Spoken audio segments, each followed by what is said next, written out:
Good evening, everyone. I would like to welcome you to our webinar. This is a part of an ongoing series of webinars hosted by the Icelandic National League of the United States. A big thank you to our members and donors who make programs like this possible. We use the Zoom platform, so your mics will be muted, but you can still submit any questions you have into the question chat box at the bottom right hand of your screen. This will be recorded, and if you miss anything tonight, you'll be able to access it on the INLUS website in a couple of days. So my name is Bryndís, and I'm pleased to introduce Emil Gretarsson, whose background spans engineering, ministry, and now authorship. Emil earned his degree in industrial engineering from the University of Buffalo in 1996, followed by theological studies at Concordia Seminary in 2006. He's the author of The Tales of Nola, a children's book that follows the story of Nola, a dog lost on vacation in Iceland, and we will be discussing this story today.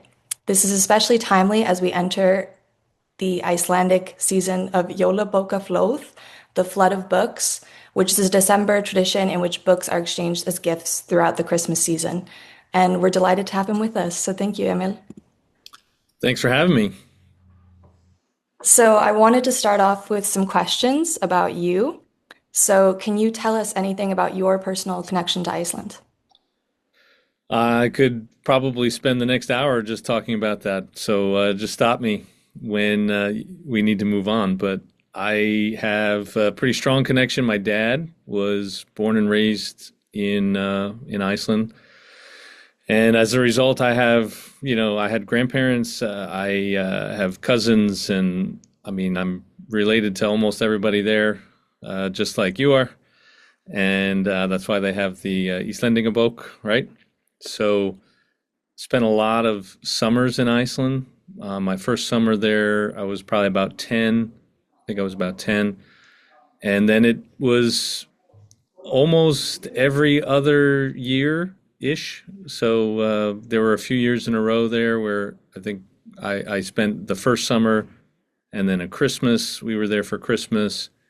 And then the next summer. So that was like 3 years in a row. And then pretty much every other summer, a few summers into college, I took a course actually at Háskóli Íslands. It was a month long. I don't remember the name of the course, but it was Icelandic language and culture. So I spent the whole summer there with my grandparents and taking this course, trying to learn the most difficult language in the world. But it was fun. It was a good time, and I got to kind of be independent in Iceland quite a bit while I was there and learned enough to sort of make my way through a variety of conversations. Don't get to practice it very much anymore, but a lot of summers there. I've been there with my own family now, my wife and kids. I think I brought my wife there 3 times, and 2 of those times we had our kids with us too. So, well, actually, maybe 4 times and 3 times with our kids. So I'm also, because my dad was an Icelander, born and raised in Iceland, and he never revoked his Icelandic citizenship, there was a program I didn't know about. I think they changed something with the way they did citizenship of children of Icelanders. And so I had the opportunity to apply for citizenship that I think is now given automatically to Icelanders. There's some weird way that it works, but I filled out all these forms, this paperwork, and now I am a dual citizen of the United States and Iceland. So pretty strong connection. And I was there in March bringing the book to a whole bunch of stores. So there's something, I think it was about 8 stores that the children's book is in Iceland right now. So That's really awesome to hear. You clearly have a very long history in Iceland. So I would like to ask, does your relationship with Icelandic culture and with Iceland influence your creative voice at all? I'm sure it does. I don't know how specifically it does. At least in this book in particular, it's obviously a big piece of the book. You know, they say to write what you know, and so we this is actually the second book, so we had another idea that kind of kicked it off, but we knew that we wanted to turn it into a series with our dog kind of traveling the world, and we knew that the first place was going to be Iceland. Why? Because we know Iceland. I know Iceland. I mean, I've been there so many times, and the culture there, uh, no problem. I mean, I feel like that's every single Icelander says no problem. Like that phrase, just no problem. I mean, I know how they say it in Icelandic too, but it's just a very unique thing, and they're always willing to be helpful. And there's just so many things that went into the book that I think if you know Iceland, you would notice it. Not everybody might, but I definitely tried to make sure that there were those elements in there. Um, Certainly the beauty of the landscapes and the love of the environment and the natural beauty that's there. So much a part of this book, this adventure. So when you were deciding to write a book, why did you choose to write a children's book? So we have four kids, and we actually homeschool our kids too. And one of the things that we realized very early on, kind of a reason why we started doing that, was kids are a lot smarter than you give them credit for. They're a lot more capable. They can take in a lot more information. In fact, their brains very early on are literally wired to just absorb everything they possibly can absorb like a sponge. And if we're not giving them good stuff, I mean, they absorb all kinds of other stuff. So we just saw that as something that, there was a place there. We have our own kids. There, and maybe added some credibility to it. And it was a family project. It was something that we all participated in. We discussed how the stories should go and what kinds of things they would want incorporated into the story. And we did include them in the story there. I mean, I don't know how long this will be true, but I think you can still tell who is who if you look at them in real life versus the illustration. I mean, pictures of them were used to create the characters in the story, just like pictures of me and a picture of my wife as well. But we did change their names at some point. So it's not their actual names. I don't know. We just thought, well, what if we get, what if this is a really big deal at some point? Let's just give them a little bit of anonymity. So we did change their names in the story, but that's them, and it was a family project. We got to do it together. I'm also around a lot of kids a lot of the time, so I just see a need for helping kids see that there's a lot more they can do. There's a lot more they can learn. There's a lot more to the world that they can explore, and we just thought it was a good idea. We thought it was something that we could do together. My wife is passionate about this. She's obviously educating our four kids, so she's passionate about this. Reading is such a huge skill. If a kid can read at grade level by the time they're in third grade, they have so many things going for them. If they can't, the statistics are just not good. I mean, there's things about whether your likelihood of graduating high school, your likelihood of being incarcerated, all of these things you can predict based on whether or not a kid can read in third grade, which is pretty shocking. And we were actually in Nantucket. That's actually where the third book is. That's this one. We were in Nantucket, and they have a library there. They call it, I think, the Athenaeum, and they have a little garden. And I think it was 2020, 2021. My wife's parents would rent a house there pretty much every year. So my wife had been there 40 years. We'd been there a bunch, and we're walking around. And in the garden, they had a page from each one of each page of a book kind of spread out on these kind of yard signs, and you walk through the garden and you read the book. And we went through the garden and we're reading the book. Our kids are there, and we kind of got to the end and we're like, that was sort of lame. And so we just thought kids can do more than this, and maybe we should try. Maybe we should try and help. So the book is a story, but it's also chock full of facts about Iceland. And so if you have a child that is a little bit younger, that child can just listen to the story. And I've been really surprised at how young kids have actually resonated with the story. Where, we've heard a couple of 2-year-olds are like, "Read me Nola again, read me Nola again, read me Nola again." That's friends and family and people we know that have gotten the book. But as they get older, we have these things in there called Nola's Notes, and they have all kinds of interesting facts about Iceland. There are facts in there that when I was there in March, I visited my sister, and her daughter was there, my niece. She's like 20 years old, and she's reading the book. She's an avid reader. She loves to read, and she thought it was very cool. She's taking a look at the book, and she said, "Wait, what?"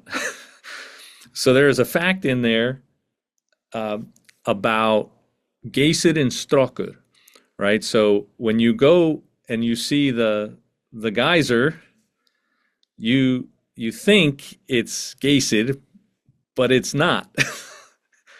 I thought everybody knew that. Apparently, she did not. And not only that, there's a little fact in there about the last time Geysid actually went off, and what they were doing for a long time was putting soap in there to help it kind of come up. I was alive and active in my travels to Iceland during that time, so I did get to see Geysid actually go off. But I was also there when they started writing about how we need to stop this because it's not good for this. We're actually hurting its ability to continue to do this. We're kind of ruining some of Iceland's natural beauty. So that's a little tidbit on a page there. There's some facts that I really wanted to make sure I got in there. One of my uncles, my uncle, he always has to tell me this joke. It's not even a joke about how many sheep there are in Iceland, and it's like 800,000 sheep and just under 400,000 people. It's 2 sheep to every 1 person. So we have silly ones in there like that, but a lot of interesting facts. Some that I learned, some that apparently even family in Iceland didn't know. So it's just really kind of putting a lot of energy into it, and a research project for us and for our kids to just learn a little bit more. And that's learning is such an important thing, lifelong learning. And we've toyed with kind of what are we doing with this project? What is this series about? What are we about? And right now we're I think we landed on cultivating curious kids. So that's the idea. And it's in each of the books we've got. This is actually that's Iceland. That's the first one, Nobody's Nola. And that's Nola's Nantucket Rescue, the third one. So curiosity, it's an important thing. That's really cool to hear. It seems like your sort of perspective is a lot deeper than just writing a children's book. And I was curious, as a pastor, do you feel like your writing is somehow an extension of ministry in any way? Yeah, I think it allows me to have interaction with all kinds of people, and it's it's not an explicitly religious book, which upsets some people, but it also is something that allows me to talk to a variety of people about things that I actually think we all care about. So one of the things in the Nola's Icelandic Adventure book is that, Icelanders really care about their environment. They know how important it is to think about the use of the land and how to preserve that natural beauty, protect that natural beauty. I think a lot of people that resonates with a lot of people, no matter where you are on any kind of spectrum, political spectrum or otherwise. It's something we all value. We all love to go to these. If you've been to Iceland, you just get that. You just get that love for the incredible landscapes, and you can drink the water anywhere. There's just so many wonderful things about the nature in Iceland that you know we wanted to share that. And there's lots of other things that we wanted to share too, and it just helps us be, I hope, more bridge building than dividing, uh, which is hard to find these days and hard to do, honestly, really hard to do. But it allows me to be in the schools too with a book that's not a religious book. So we have kids that come through our ministry. We have a child care center. We also have what we call a community center, and we have kids that come to before care, after care. We have summer camp. We have Christmas camp and Thanksgiving camp, and we have all these opportunities. Whenever kids are out of school and they need a place to be because mom and dad are still working, that's another thing that's very different about America and Iceland. Really work you to death here. There aren't as many support structures for families, and so we offer that. But so these kids, they're in the public schools, and this gives me a chance to be where they are there too, to be present. And oh yeah, hey, I know that guy, and he cares about me not just when I'm there, but when I'm here. So still trying to develop some of those opportunities, so not taking advantage of it quite as much as I'd like to, but that's the idea, that's the story. That's help facilitate a lot of different things, and helping parents with their kids too. Reading is so important, as I mentioned earlier, but I don't know that it's the reading necessarily that creates those outcomes, the ability to read by third grade. I think it's actually the fact that if you're reading at that age, it means somebody spent time to sit down with you and read with you and teach you about reading and let you ask questions about the story, and just kind of, love is you invest time. I mean, that's the most precious resource. We all have a finite amount of time, and we don't even know how much of that we actually have. And so if we use that, when we invest that, kids know. Kids know how important time is. Kids are looking for that from us. And if we can provide a resource that allows parents and kids to bond and to have those kinds of milestone type events, those core memories, I think, is from what movie was that? Inside Out? Was that with all the emotions and things like that? Okay. So you would say that your book was also about facilitating those parent and child interactions, like joint reading and shared emotional labeling. Is that kind of what you're describing with the little factoids and stuff? Yeah, it's an opportunity for parents and kids to learn, Mhm. and showing, I try to show my kids that I'm learning so that they know learning is cool. By the time I got through high school, you kept your head down and tried not to draw too much attention to yourself. Just to make it through, right? And you get to this place where it's not always encouraging of learning, and I don't think that's school necessarily. That's just kids, right? Kids can be mean.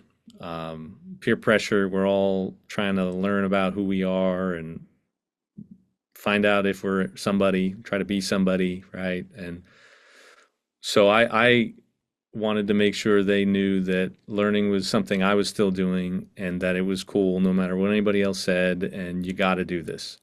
You got to learn. You got to keep doing it. You got to use that brain, use it or lose it. So I don't know if that exactly answers your question. There were some specifics in there that maybe I didn't touch on.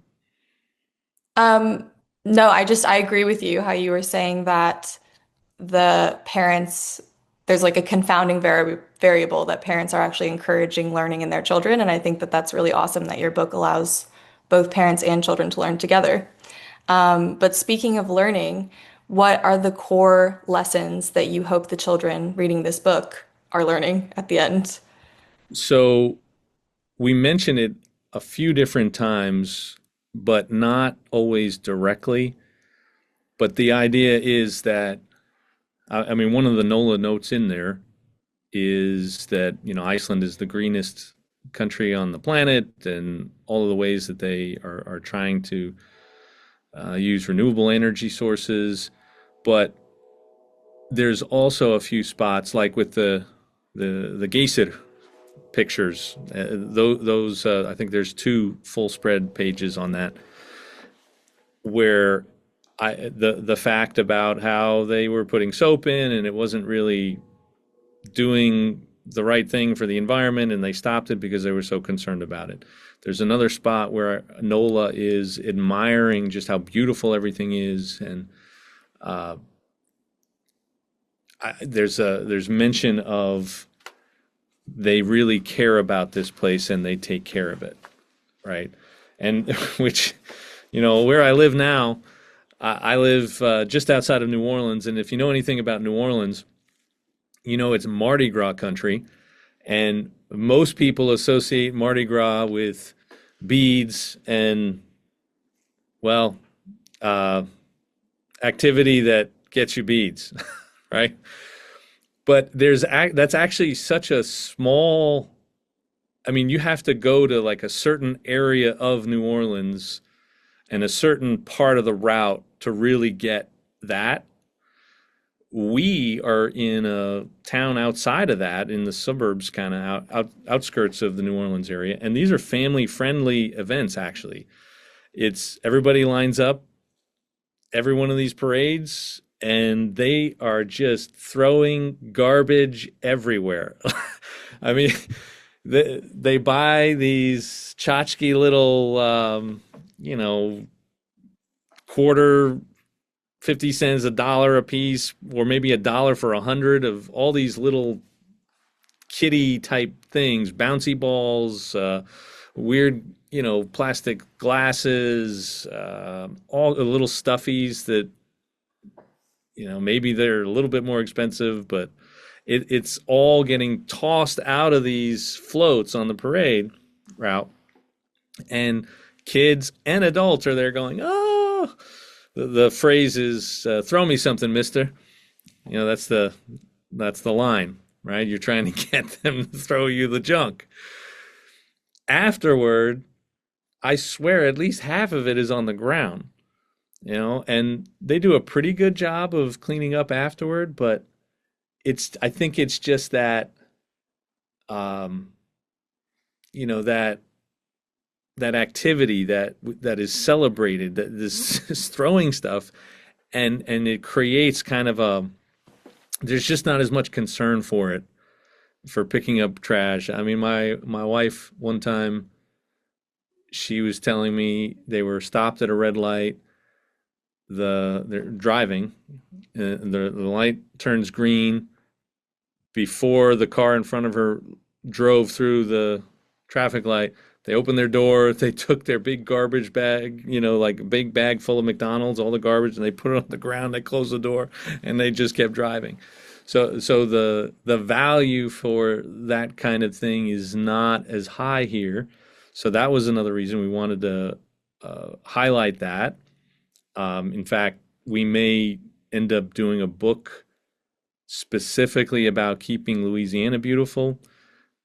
There's a possible opportunity. The lieutenant governor here is on a really big crusade to try and help Louisiana clean up the pollution and garbage and things like that. So that's one thing. There's also a spot in here where how she gets lost. So Nola is on this trip after, if you read the first book, she's got a very painful journey towards her to find her forever family. And it seemed like a good dramatic way to teach kids about valuing what they have on one hand, but also not being reckless, not being careless. So Nola went through this whole big thing to try and find a forever family. She finds this forever family. They take their first trip. She sees a sheep, which that's her instinct. She's a Australian cattle dog. So she's got herding instincts. So she sees this lost sheep and she just bolts. She gets off the leash, and before she knows it, she's gone. Oh my goodness, what did I do? What have I done? Right? So kind of sticking with her family. I see that a lot. Kids, they just don't listen. you know, uh, like I said, there's 150, 200 kids here over the summer for summer camp. We have 60 to 80 kids each afternoon for aftercare. Got 100 kids in our child care. You just, more and more kids are kind of, there's a lack of respect for when an adult says something. And here's a way to say, wait a sec, if you're not listening, if you're not paying attention, you may find yourself in a situation you didn't want to find yourself in. But how do you tell that to a kid?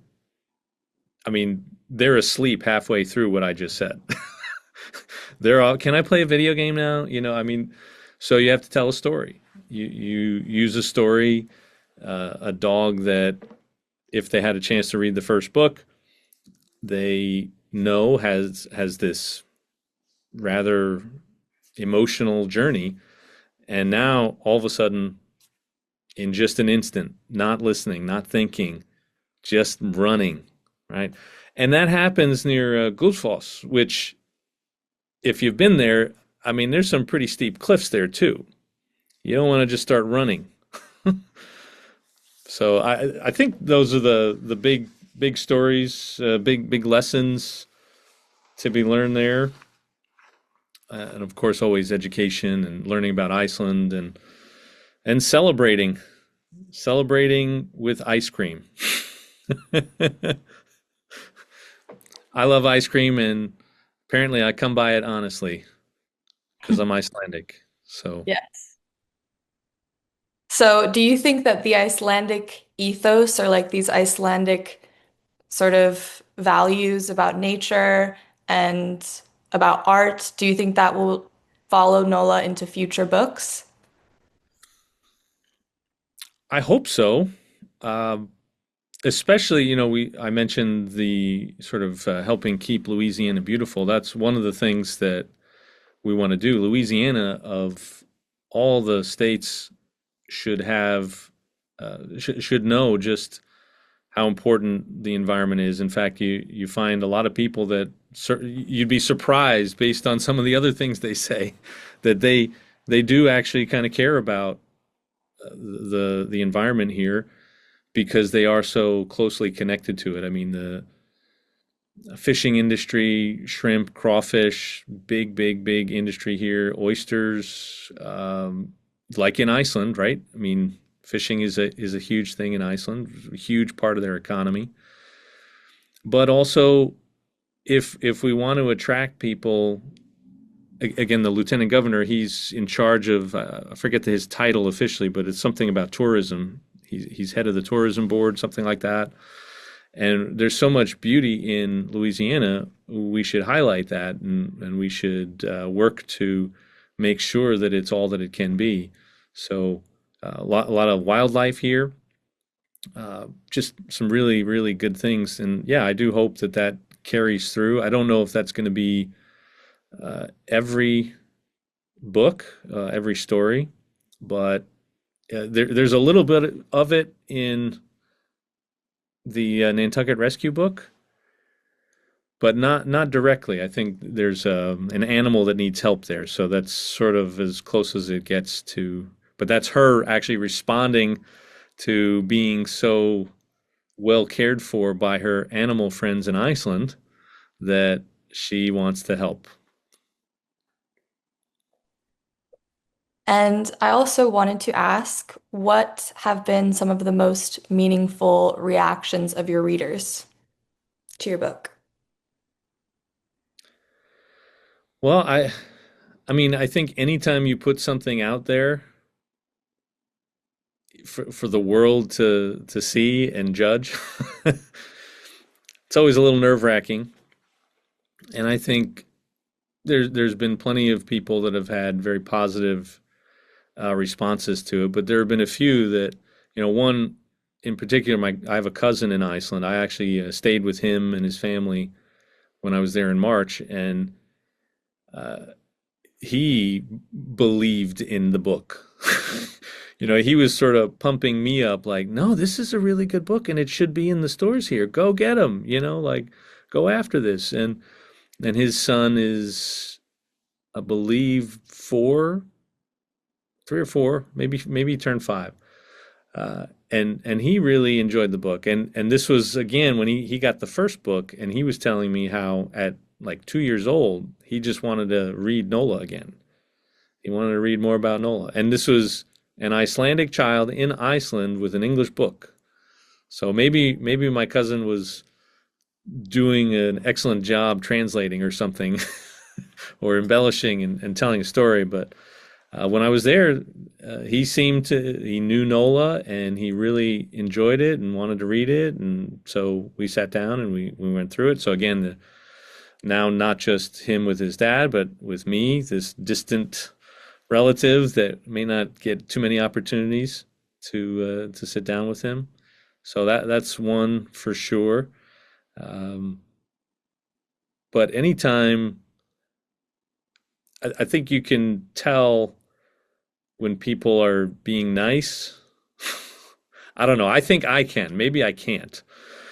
But I know when I'm trying to be nice, right? And there's probably some of that happening, but situations like that and a few other situations, there's some friends in town here. He's also kind of active in ministry. He and his wife and their granddaughter, I think, or maybe their great granddaughter. She wanted Nola with her. She needed a second copy of all the books so that she could have one with her grandma and grandpa, but also at home because she didn't want to not have, or I think it was like the car. She needed it in the car while she was traveling from grandma and grandpa's back home to mom and dad or something like that. So when you hear about where like kids are demanding that they get this book, that they get another copy of this book, I mean that definitely feels good because kids are generally not trying to avoid hurting your feelings. They're pretty honest. So, for someone who might be interested in buying this book, what is the age group that is most gravitated towards this book? So I think we have it listed as 4 to 10 on Amazon. Again, there have been stories of younger kids that if you're reading it to them, there there is some possibility of interest there as well. And our kids are our oldest is 16, next is 14, next is 12, and the 12-year-old, she was 10 or 11, I think, at the time of Nola's Icelandic Adventure. She was still interested in this and still looking at it. So I think it's really, if you want to have a chance to sit down and learn about Iceland, I honestly, I think an adult would enjoy the book too. Get it for your kids and grandkids and sit down and learn about Iceland. There is something in there for everybody. I even learned some things as we went through this process. Uh, I learned there's more water traveling over Gullfoss than any other waterfall in Europe. Did you know that? That's pretty amazing how much water is going over that. I learned about the flight speed of puffins. How fast do you think puffins fly? I could not even tell you. I have no idea. Pick a range. 3 miles an hour? I don't Three know. miles an hour. No, let me get the page here.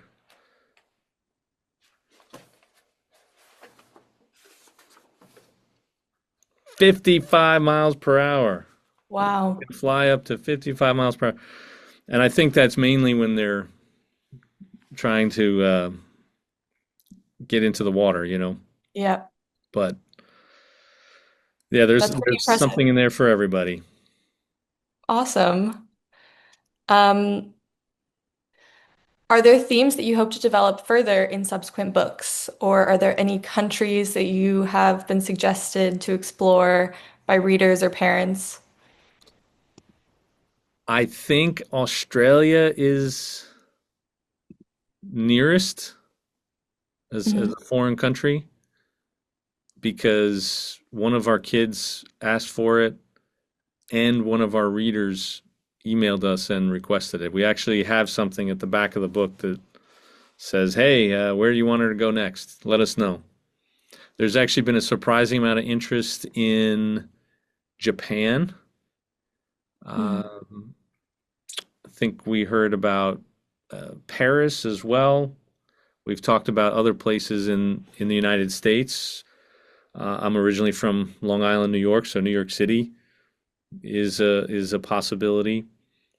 Washington D.C. We lived in and around, well, not in D.C., but sort of the suburban sprawl there, and so that's a good possibility.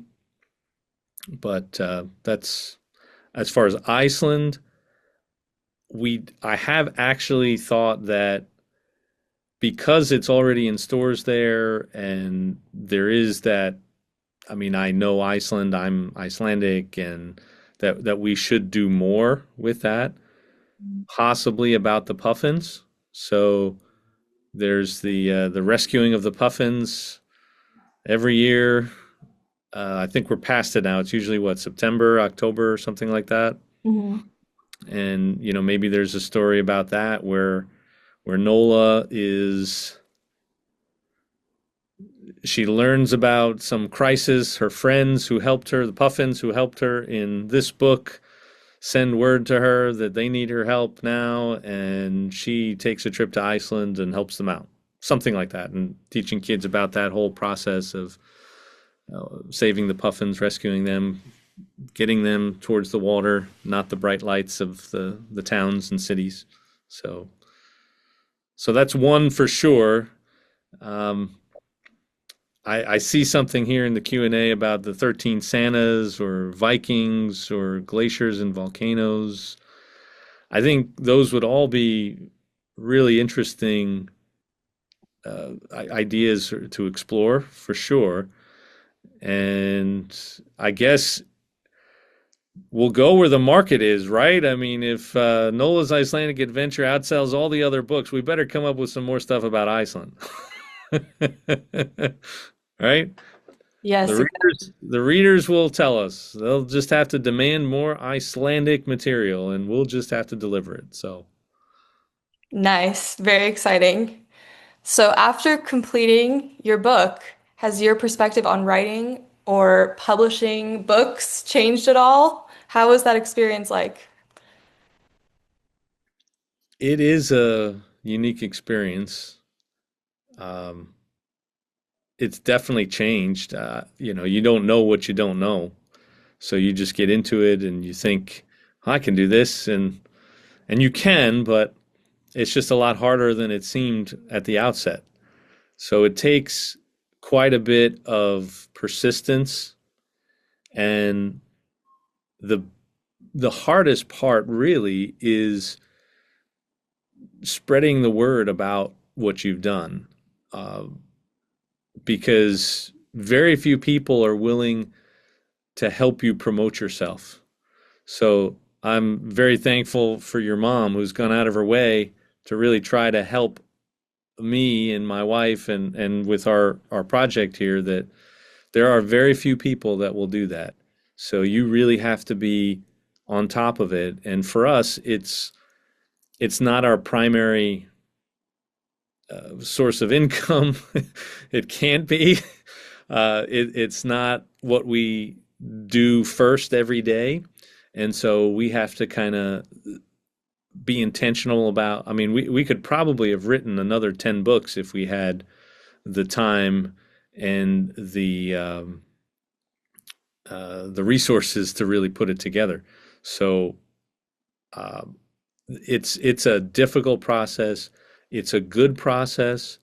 It's a process that you really have to do it to learn it, and then you have to go into it knowing that you're learning the whole time, and each time you just try to get it better than the last time. So I actually think Nola's Icelandic Adventure was better than the first book in some ways, because I knew what I was dealing with, and I knew I had to be more, because it's your baby, right? You have to be a lot more, um, because we worked with a company that helped us with the illustrations. We wrote the story, but and we sort of laid it out what we wanted, how we wanted the story to go. But we had to get an illustrator. We had to find help with putting it all together in a way that could go up on Amazon, and so this company called Bear With Us Productions, they helped us put that together. It's a company based in the UK, and they really did a great job. The final product is, I mean, in our opinions, it's professional looking. It's not, we didn't just draw stick figures. This is well done, well put together. Their feedback was very helpful in crafting the story a little bit, with a going over it with a finer tooth comb. So that was all very, very helpful. But in the end, no one cares about your book more than you do. So and once you put it together, it's a lot harder to go back than it is to just do it right the first time. So that was something I think I learned in the second book. Was I was looking at it with a much more critical eye as we were getting things back from them, and trying to just make sure, especially with the Icelandic. So I tried to make sure the Icelandic was as um, respectable as possible. There are a couple of spots when I look back, I go, yeah, I probably wouldn't have done it that way, but we're basically writing for Americans. If you're writing in English, it's going to be mainly an American audience, or Icelanders learning English, or people from other parts of the world that have that as a common language.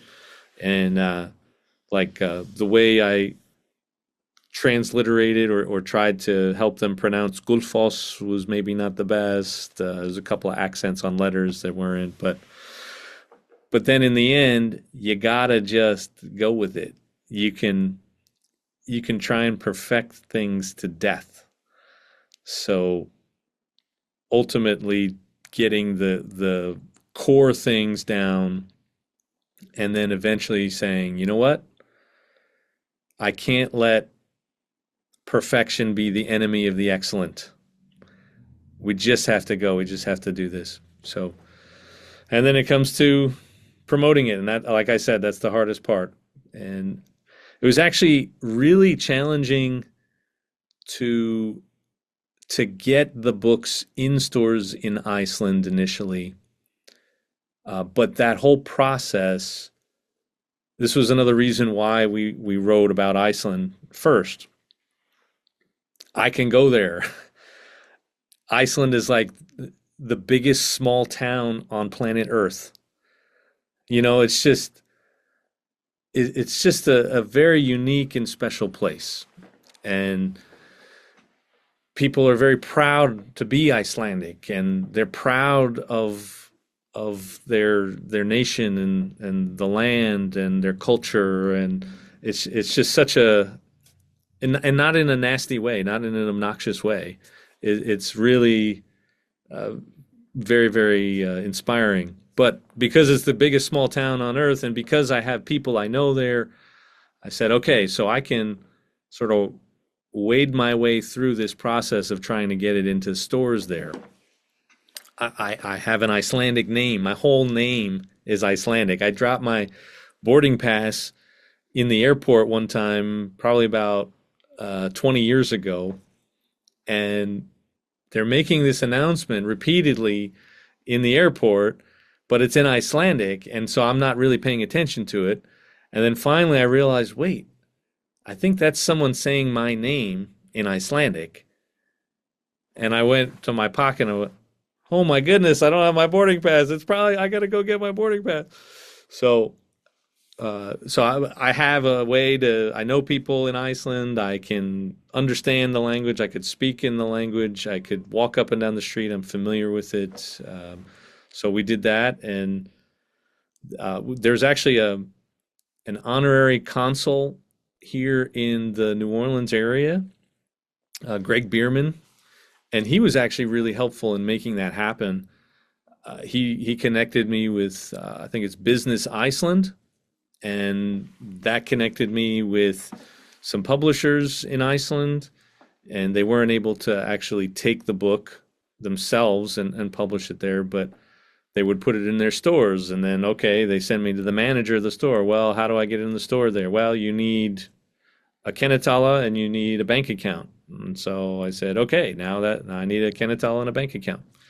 How do I do that? Well, you have to be in Iceland to do that. So I went to Iceland and I brought a bunch of books with me and just sort of baby steps through that whole process. And, several stores now and slow but steady sales in most of them, that at least that I'm aware of at the moment.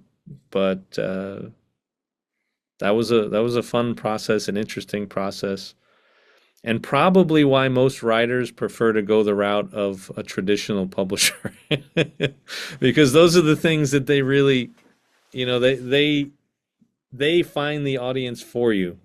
If you can get a publisher to take up your idea, then they do a lot of that work for you. But maybe we should have tried that, but we didn't. Here we are, doing it the hard way.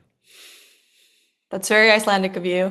The I was industrious thinking that. I was spirit. like, go Icelandic, yes.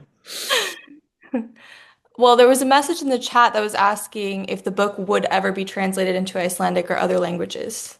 Do you have any So plans for that? yes, I really have to harass my sister about that. She had a she had an attempt at translating the first book, Mhm. Nobody's Nola. That's this one. Uh, but she wanted to tweak it, and then we both got busy, and I haven't really followed up with that. And then, of course, the Nola Goes to Iceland book. That should be in Icelandic too, because my niece didn't know some of the stuff in there. So Icelandic children would benefit from some of these facts too. Definitely. That's the hope to translate into Icelandic. Yeah, that's great to hear. So, what do you hope this book contributes to families during this Christmas season, especially in the Icelandic spirit of the flood of books? Jólabókaflóð. Yeah, yeah. Just another opportunity, another quality book to bring families together, to cultivate curious kids, and the love of Iceland, the love of Iceland and all of the things that I mean, Iceland's not perfect by any means. I don't know if I could live there. I'm very American. I'm born and raised in the States, but I do think I could spend a lot more time there than I do. So I hope that it inspires people to love Iceland and love it as much as I do, and go there and visit and take in the sights and appreciate the landscapes, the environment, the care that they have for the environment, and just another opportunity. Keep your kids reading, keep them learning, and it's a heck of a lot cheaper to travel to Iceland with Nola for your first trip than to spend thousands and thousands of dollars to fly there and learn the hard way and Hmm. stumble through that whole process. Definitely. Well, thank you so much, Emil, for answering my questions. And if anyone in the chat wants to ask anything more, that is welcome. Um, but to promote your book, I have a copy All and I've right. been reading it to the kids that I've been babysitting and they really like it.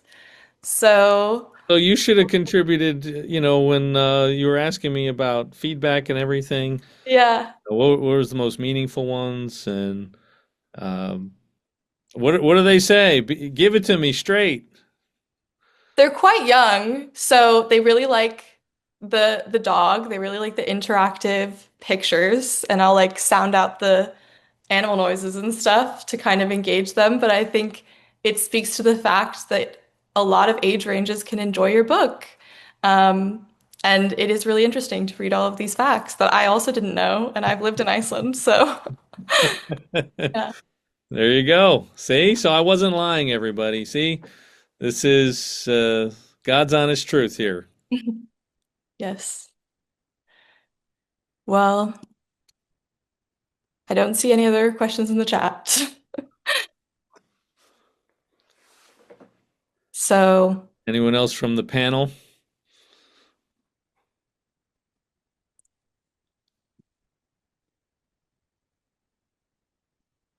well, I think you've been really great at answering all the questions. There's just no questions left. But thank you so much, Emil, for joining us today. And if anyone wants to share the video, it'll be online in a couple of days. Uh, One question in the chat, important one. Where can I buy the book? Well, they are on Amazon. All the books are on Amazon. If you are in Iceland and you want to support a local store, there are several in mainly in Reykjavik. There are three Pennin Amundsen's that have it. One on Oysterstræti, Skólavörðustíg, and actually in Akureyri. It's in the store in Akureyri. Valdís had it. Uh, there's a Valdís on Frakastígur right by Hallgrímskirkju, Mm. and there's actually a picture at the end of the book of that Valdís.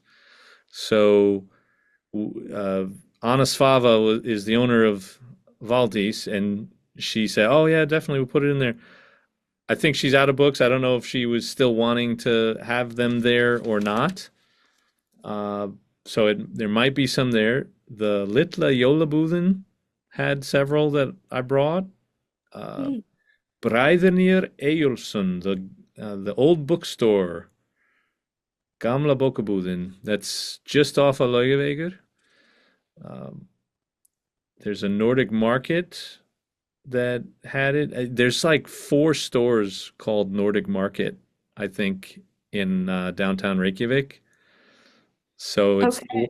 it's the one furthest away from downtown Reykjavik. Like right there's kind of like a square almost, um, I don't know how to describe it. I I don't remember the cross street there or anything, but that's the Nordic market, not any of the other Nordic market stores.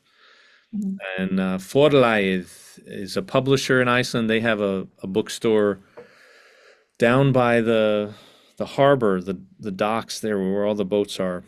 Uh, there's some. I think actually, Disa, you had a picture of the book there. So your mom.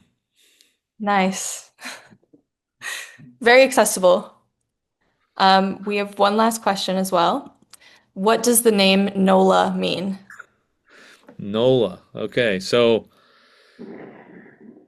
I don't know exactly what the name itself means because that's a name for people. People have that name.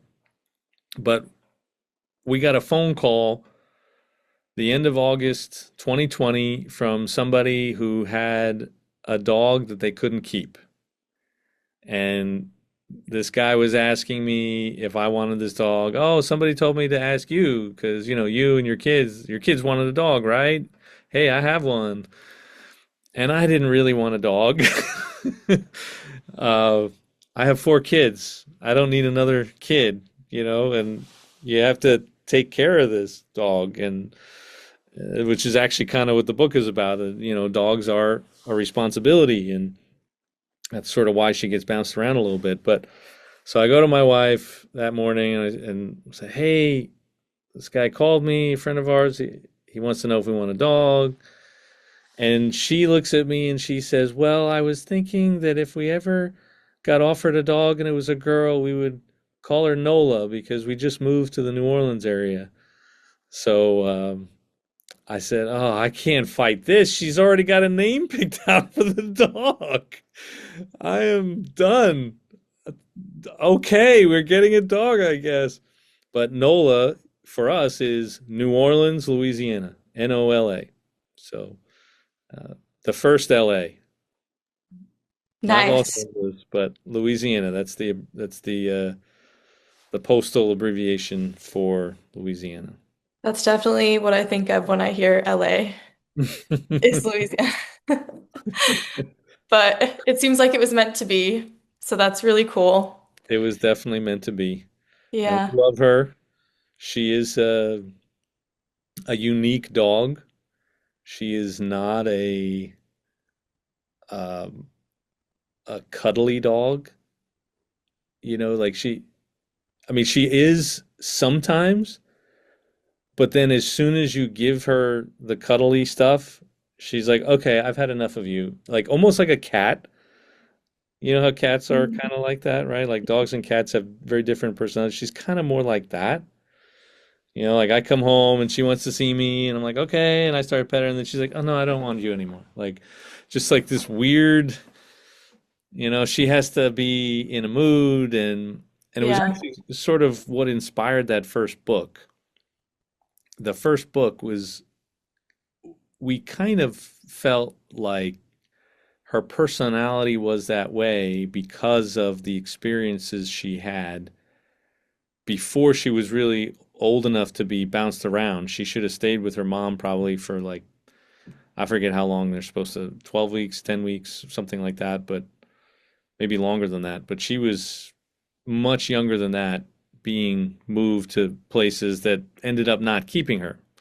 So we had this thought that maybe it's this weird like separation anxiety kind of thing going on with her, attachment issues, or we are probably reading too much into it because I've heard this is actually how Australian cattle dogs tend to be. So we're probably reading too much into it, but it made a great story. It was a great story for kids. Hey, yeah, sometimes people go, but they come back, and so helping kids starting kindergarten and other things like that. And then saying at the end, "Hey, we're going to take her with us now wherever we go." So that's a plug for the first book. I recommend them all. Thank you. Well, thank you so much for meeting meeting with me. Someone says that they can't wait to read the books to the kids that they nanny for. So that's great. Camaraderie. We'll both be reading them. Just the kids were babysitting. All right. Um, but Very cool. Glad to hear it. yeah, I hope everyone has a really nice evening, and I hope that you give this book to a kid in your life for Christmas, which is a very Icelandic tradition. It is. It is. And please check the INLUS events calendar for future webinars and events. Thank you.